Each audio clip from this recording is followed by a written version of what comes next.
Welcome to the Retail Insider video series. I'm your host, Craig Patterson, and we're joined here today with a special guest. This is Ash Yusufpour. He's an entrepreneur, retail industry expert, particularly with luxury retail, and founder of a brand called St. Ash. Welcome, Ash. Thank you very much, Greg. It's a pleasure to be here. Now, we're going to talk a little bit about some retail. We're going to focus a bit on the luxury retail industry, and we're going to talk a little bit about the Toronto area. We're both neighbors in the Yorkville area. Yeah, you are. So we're going to talk a little bit about that. And then you recently took a trip to Italy and France, specifically, I think, Paris and Milan. Just got back last week, actually.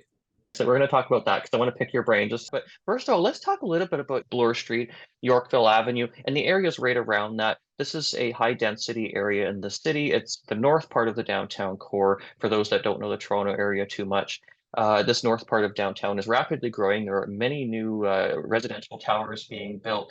There are quite a few luxury stores on the way. It's really quite shocking actually how many are coming, and this could be the fastest growing high density luxury node, if you want to call it that. I think maybe even in the world. So yeah, let's talk a bit about Yorkville. What are you seeing here that's good so far from your observations?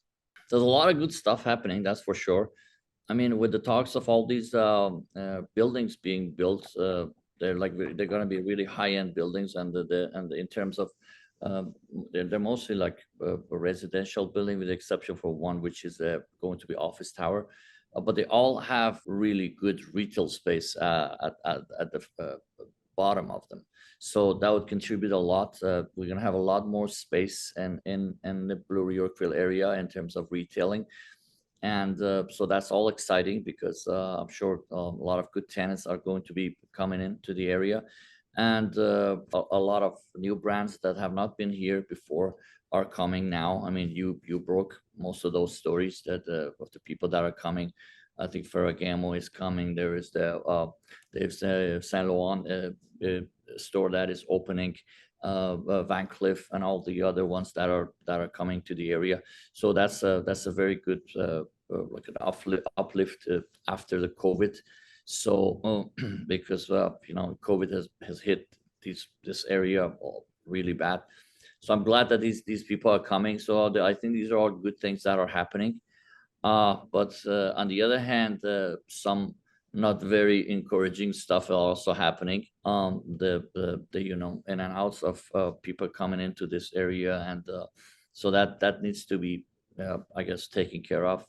And there are some not really desirable tenants also coming into this whole area.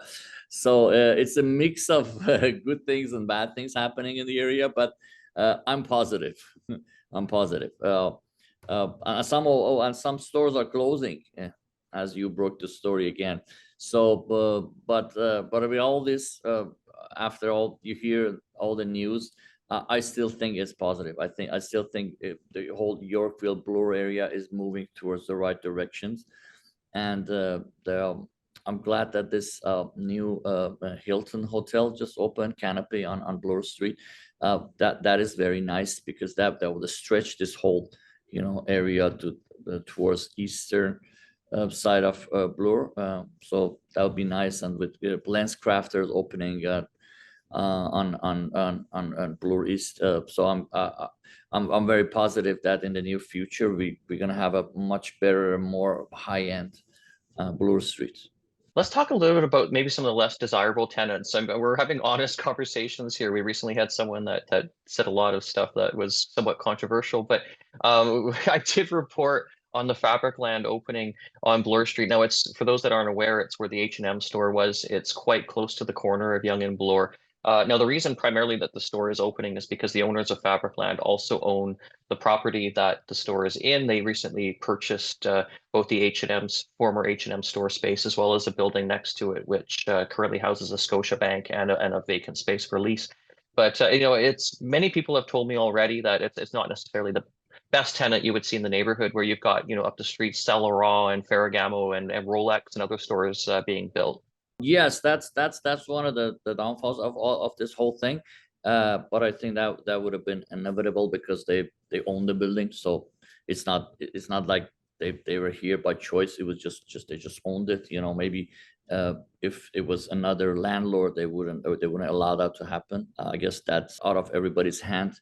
Another tenant that I'm not particularly happy about is Hakim, and there, not because it's Hakim, just because he didn't do anything. I mean, they took the space, they didn't spend anything on, you know, decoration or the fitting of this whole beautiful property. When you come to this area, you have to live up to the expectation of that. I don't think even it's even serving them as the retailer. I think they could do a lot better if they do a better job in terms of you know, decoration and the whole fitting of this whole thing. But that store is like the jewel of this whole area. I mean, I think it's one of the most valuable retail spaces in the whole country.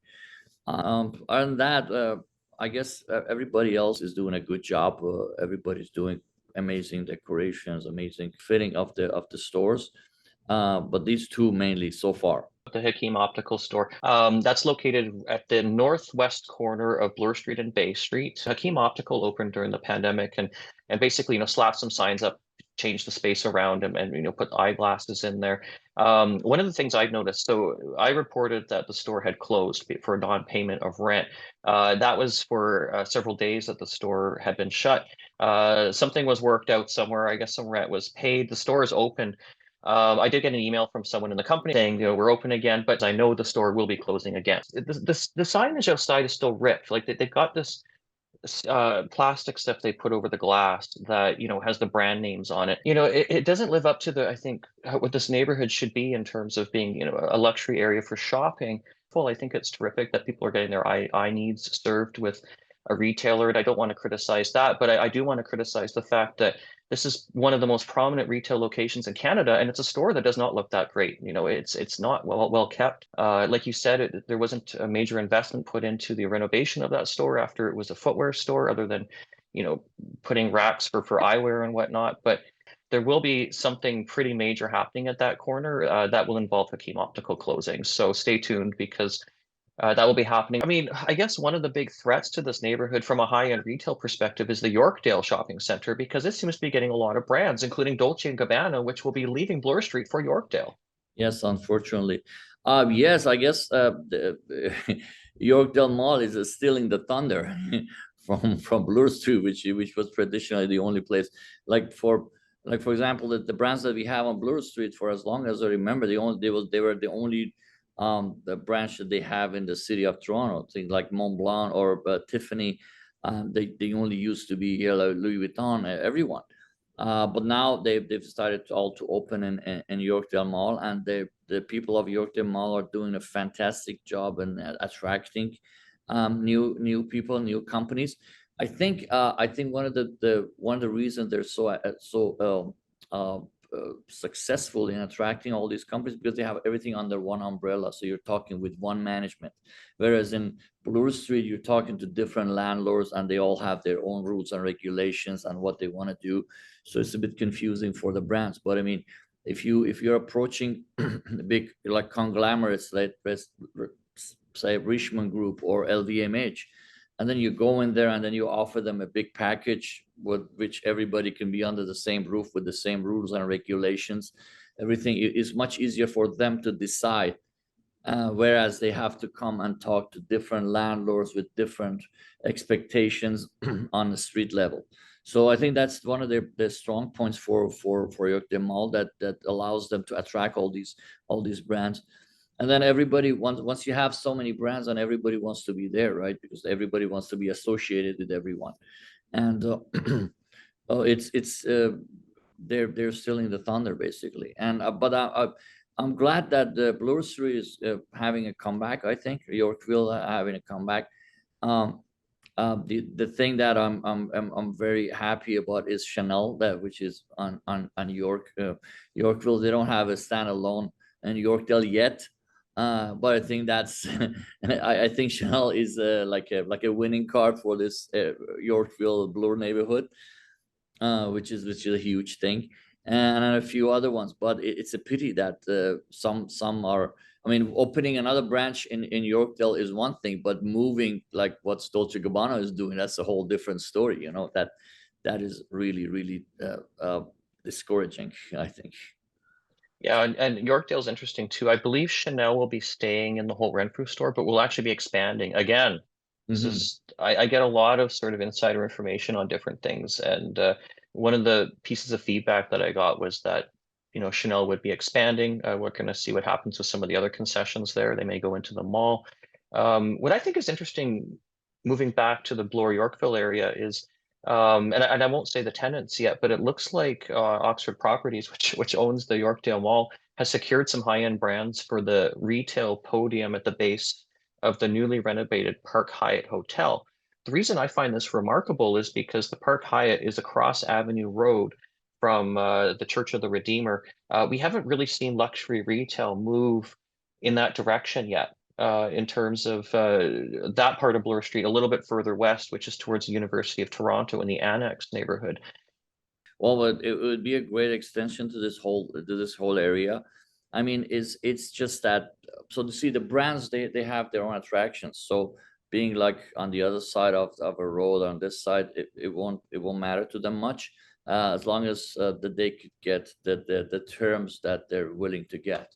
So it might be the case that they have not been able to come to a favorable term with the other landlords on this side of Bloor Street, and they decided to move further down. And then the way they're thinking, they're like, so we have our own clientele, so we are the ones attracting people, and as long as we are in the vicinity of the other ones, it doesn't really matter which part we are. I mean, even on Bloor Street, like, as you know, traditionally a lot of them are moving around. Like Tiffany used to be on the other side, on the south side. Now they're on the north side. Louis Vuitton, same thing. A lot of things have happened. They change because they find a more desirable space or a desirable term with the landlord.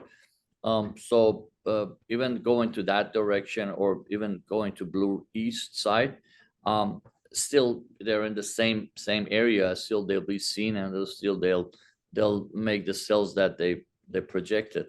But I think that has a lot to do with what kind of space and what kind of a deal they could find with each space. But going back to Yorkdale Mall, I just realized that they're gonna have a lot of space when Nordstrom closes. So that whole area, they could do a lot of things with it. So I wouldn't be surprised if some of these concession stores from Holt Renfrew would open up their own store, like what Louis Vuitton did, and a lot of others. So I wouldn't be surprised if they put them in there, in that area. Yeah, yeah, or in another, I know there's another part of the mall where this is going to happen. So I won't say too much, but again, some insider information. I think it's a 2-year plan, but which is a threat to Bloor-Yorkville because these are going to become flagship stores for these brands in Yorkdale. Wow.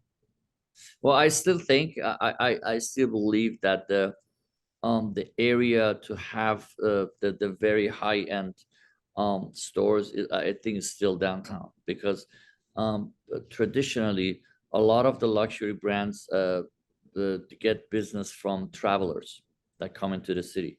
And where do we have most of the 5-star hotels in the city? Most of them are in Yorkville, Bloor area, right?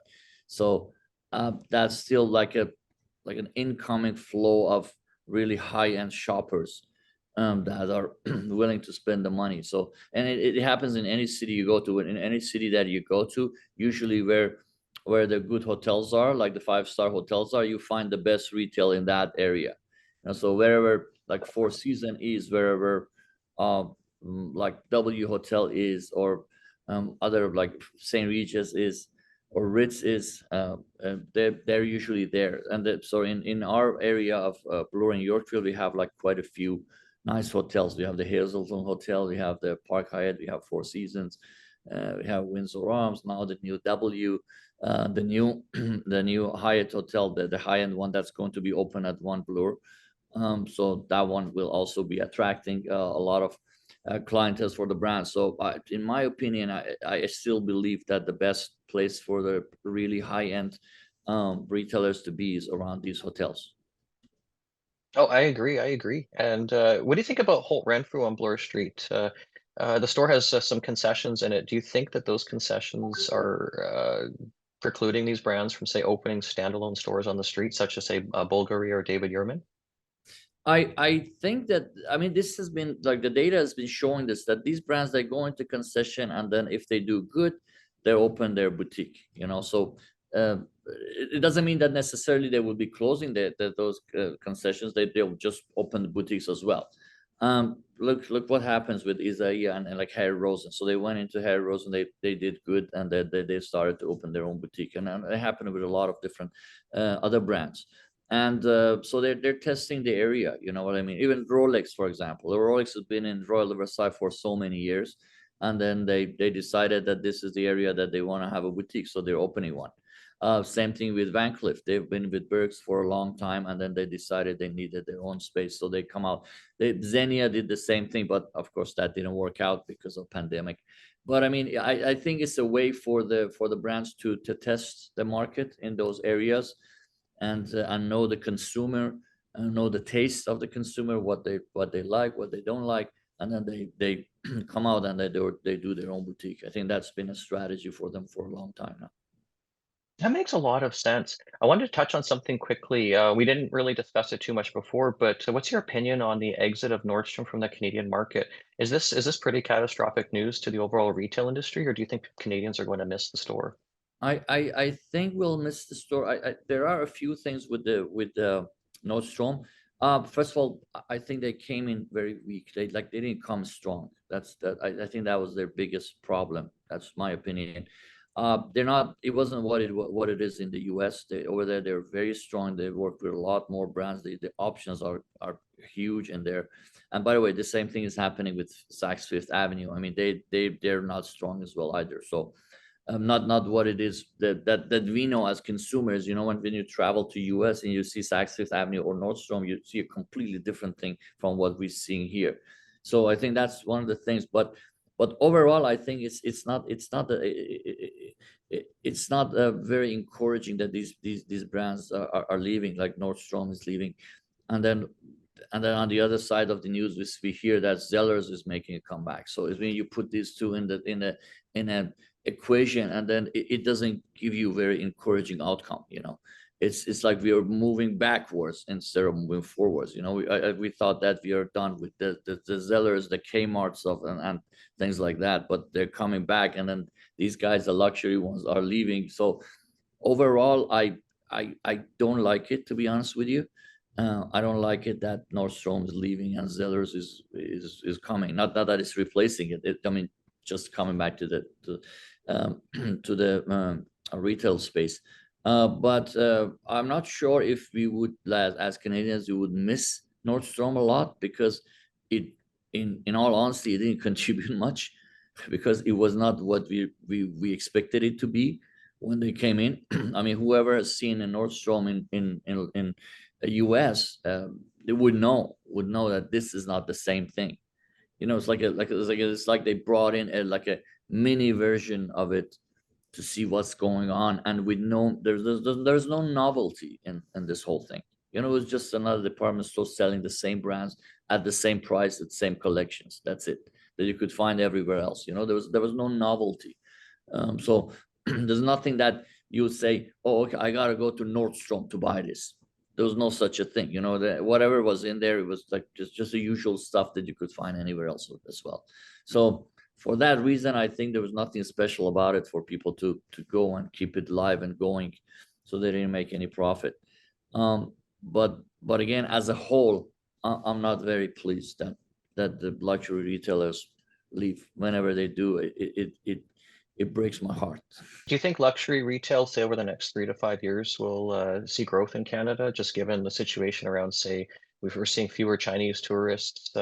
There's consumers that are struggling, but there's still the rich that seem to be getting richer. I think the luxury business will always be good, and the worse things get for people, because luxury consumers are a completely different breed. They're recession proof. They're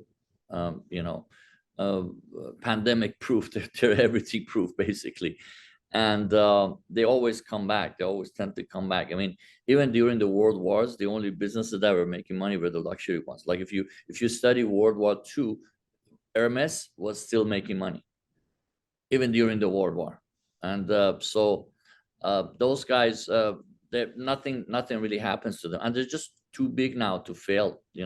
Too big, because now it's like LVMH is pretty much taking everything. They're just buying. They keep buying. LVMH and Richmond Group, they're buying pretty much everything. So once you have that kind of money, once you have that kind of backing, then you could survive anything. Even if you don't make a single sale for a few years, doesn't matter. You could still survive.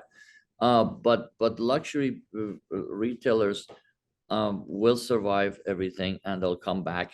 And because they're innovative, because they're doing innovations as we go on. So I mean, they are now making experiences instead of just going and buying something and coming back. It's not a supermarket anymore. It's like people walk in for the experience. People walk in, you go into luxury, you go to Cartier store, they open champagne for you. They have a room, you sit down, you talk to them, they go over things with you. So it's quite an experience. You make a day out of it. It's not like you just walk in and walk out. So because of that experience, and people love it, they love this experience. And these brands, they know it, and they have access to all kinds of things. So money is no issue. They could afford to do whatever, right? Because they make 10 times where back. And for that reason, I think they will continue to thrive. And I think in the whole retail industry, that the top luxury sector will be thriving more than anyone, even more than the Zara's and H&M's. Well, that is fascinating. I know. Speaking of LVMH, we were having a little chat just before here. As we said before, you were in Paris and Italy. I think it was even last week. Let's talk a little bit about the retail that you saw there. We could start with Paris and then go to Milan. But you got to visit Galeries Lafayette, and you were checking out Champs-Élysées and Avenue Montaigne. Tell me a little bit about what you saw in Paris. Well, wow, it's amazing. It was amazing that what they're doing in there. Like, first of all, there are a lot of tourists in there, even though there are a lot of strikes that were happening in Paris, and still do. Luckily, I didn't get to see the garbage on the street. I left before that, but now there's piles of garbage everywhere in Paris. But even with those like limitation and strikes, the tourists were still all over the city. All the restaurants, cafes were all full. The retail was crazy. There were lineups outside Louis Vuitton store on Champs-Élysées, and it was crazy. And then you could see that LVMH and Richmond, they're just mostly LVMH in Paris. They're eating up the whole city. So wherever you look, there's an LVMH brand, and you could see like 2-3 of the same brand stores on one street. Like on Avenue Montaigne, you see like different Dior's, you see Louis Vuittons, and then like 200 meters away, there's another one. And they're bigger and they're better, and it's crazy. At some point you thinking to yourself, how many products do they have in here? Like how much products they produce and they design? How many designs are there? Like they're making this building on Champs-Élysées, this for Dior, which is huge. It's like a 6-story huge building that they're still building it. There were just signs of it that it will open soon. But I mean, I was standing there looking at it. I was like, how much merchandise is going to go into this place, and how many clients they need to make it worthwhile. But then again, when you look at the lineups and the amount of people that are in the city and the hotels that are all booked, so it's like difficult. It was difficult to find a hotel in Paris, even though everything was like any decent hotel was like $800 and more per night. So even with that, it was difficult to find space in the hotels. And then you have the products are there. I mean, Paris is a place that they always have products. Like in here, you go to stores. A lot of stores don't even carry product. They don't even have anything. I mean, you go to the Rolex store. There are no watches to be sold. There's absolutely zero inventory. Nothing. So I was asking them in Yorkdale the other day, I'm like, why are you guys in here? And you have the security guard outside, and they're protecting what exactly? There's no watches in here. I went in there, and I was asking the store manager, I mean, why do you have security guards outside? There's nothing in here. Nobody's gonna steal your booths and and your desks and chairs. There's no watches in here. So, and he was laughing and like he was telling me, yeah, we're just taking wish lists. They don't even you're not even ordering a watch. You tell them about your wish list, what you would wish to have, and they don't take any deposit because they can't guarantee anything. So they take your name and what you like, and then they call you maybe 2 years, 3 years later, and that's the way it's going right now in here. But in Paris, in Italy, you walk away. I mean, you go to any random store selling Rolexes, they have some stuff, they have some inventory. I'm not saying they're carrying, they have the most desirable models, uh, but they still do. They still do a decent a collection that you could buy right there. But here in Toronto, you cannot buy. If you go to any place selling Rolex, they don't have anything right now in the Rolex stores. I mean, the authorized retailers. Aftermarket, yeah, it's a different story. But Rolex retailers, they don't have anything.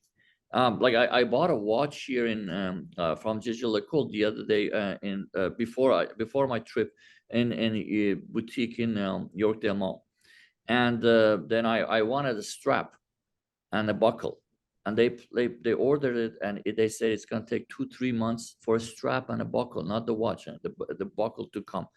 But I walked into a Digital boutique in Paris, and I bought it right there. It was there. They had inventory for everything, so it was there. So I'm saying what I'm trying to say, I guess, is that in Europe and the places like Paris and Milan, things are available because they know people are coming. They know people, they would be buying them faster. So I think they get priority in terms of allocation of the products. Now, Ash, you got to visit a couple of the department stores in Paris on Boulevard Hausman. I think it's Boulevard. Galleries Lafayette and Printemps. Tell me a little bit about what you saw in there. I haven't been there in a long time. Oh, well, it was crazy as always, busy with people. Oh my God, people, tourists and the locals. It was really busy, and people walking out with a lot of bags. So it was really nice. It was alive. It was like always. They had amazing collections. They have all these concession corners, like big brands. They all have the corners around that whole big rotunda thing that they have. And so cosmetic business was crazy. All the watches were doing really good, watches, accessories, all the brands. So it was crazy. It was busy, and everybody was happy. And so yeah, it was very refreshing to see, because I didn't go to Paris for a couple of years because of pandemic. So I couldn't go before. I used to go every month, but after pandemic, this was my first trip, and it was very encouraging to see what's happening in there, because I think what is happening in there, it will then translate into other places. So I'm hoping in Toronto, in Canada, we will have that maybe within a few months, maybe this summer. We would have that activity again to what we have, not compared to Paris, but compared to ourselves from what we have from before pandemic. And the sales were good. I talked to some salespeople, and I know I talked to some industry people that are there, that are my friends. I used to work with a lot of different brands, so they're there. They're happy. They were doing good. And there are some places that some things that you could tell if something is doing good or not. I have a friend that is in the packaging industry, and he provides high-end brands. I can't tell the names, but with shopping bags. So they buy shopping bags from him in Paris. So by the amount of shopping bags that he was selling to them, he could tell me that things are good. I mean, comparing to his previous orders and what's happening and all that. So that's one of the people, whoever is providing the shopping bags, they know what's going out. So they know the numbers. So they told me that things are good. Things are getting back, and tourists were like crazy in Paris, and the collection was good. The only thing I noticed that in Galeries Lafayette, before they had a big section for formal wear for men, like a lot of shirts and stuff you'll see. That section is gone now. Everybody's in like not formal anymore. They're like everybody's into more casual wear. That was the biggest change that I noticed in this whole thing. But other than that, everything was great, busy. selling just like always. Paris was pretty and glamorous as it's always been. Excellent. Let's talk quickly about Milan here. You also had a chance to go to Italy. You visited the La Rinascente department store. I may not be pronouncing that quite right, if I'm Yeah, not. La Rinascente, yeah, La Rinascente. They said, yeah, it's also a beautiful department store that they have. The biggest one in Milan, of course, is in the Duomo area. It's so I visited there, but very, very, very busy. I mean, it was crazy, and they've changed a few things around, and they make it more high end every time that I go. I could just see the progress. They make it more and more high end. So. It's like every time they drop their lower end brands and they replace them with better ones, and so that was a good encouragement. Also super busy, a lot of tourists in the area. The whole, I mean, also I was told by some of my friends in uh, um, Monte Napoleone, which is where all the brands are, that there was a big Louis Vuitton store in there, and I was told that the Louis Vuitton has bought that building and the one behind it and the one behind that. So they bought a whole like a block of all these buildings to connect everything and make a huge Louis Vuitton store. So the Louis Vuitton store that was there is going to be like 4 times bigger now, and they're working on it. And the same thing with Armani. Armani is opening new spaces and all that. So it's going crazy. It's really really booming, I think, for the luxury retail space. And it was busy. The stores were busy. People were buying, and it was really nice. That what I saw, it was very, very encouraging, because as I said, I'm hoping that would translate into Canada and other countries. You know, it's like Paris, Milan, London. These are the places that things start, and then they spread around. You know, so whatever happens there, then it would spread around in terms of fashion. I mean, and hopefully we. I believe that soon we'll see that change in here as well. That like uplift of everything after the COVID, and it was beautiful. It was really nice. Same thing in Milan. Hotels super expensive, busy. You couldn't find any rooms. A lot of construction happening. A lot of new stores were opening. A lot of redecorations that were being done, and they're all coming up with these new concept, new ideas. You know, when you go to the store, it's not just that you walk in and buy a piece of clothing anymore. It's that you walk through a whole experience of things. You know, they take care of you. They have a lot more people that come and they service you when you go in there. um, one of the issues that I'm finding here in Canada right now is that there are no people working in the industry anymore. So you go to a store, there are only 2 people, and then you have to wait to be served. And who wants that? I mean, if somebody's going to spend $20,000, they don't want to wait. They want to be, once they're in the store, they may be waiting outside, but once they're in the store, they don't want to wait for somebody to become available. So you have to have enough staff to take care of people. But here I see that there is that's an issue in some places, but over there it wasn't, because there were any store you walked into, there were enough people to do the you know, to do help you with your shopping. So that was very nice, because you see that I was surprised that so many qualified people are in the industry and doing the work. So that was a nice thing in there that I saw. This is fascinating stuff. Let's conclude here. Let's talk a bit about your brand, Saint Ash, that you've developed. Well, yeah, Saint Ash is all about colors, and you know, the like happy and everything happy and beautiful. I think, especially in the past COVID war, post COVID world, we need that. So we are now focused a lot on our tie collection. So now we have the ties, the pocket squares and all that, and on the website, of course, saintash.com. And then we are doing a huge collection of ties. I actually went, I had a meeting with my suppliers, because my ties are coming from Italy, from the city called Como, which is the best place in the world for silk. So all the silk, all the best silk in any, like in ties or any other dresses, they come from Como. So I had a meeting there with my suppliers. We're working on an exciting new collection, which will be coming soon. Right now we have one of the biggest tie collections in the country. I think after Harry Rosen, we have the most ties on our website. We have more than 160 different models, and it's a huge collection.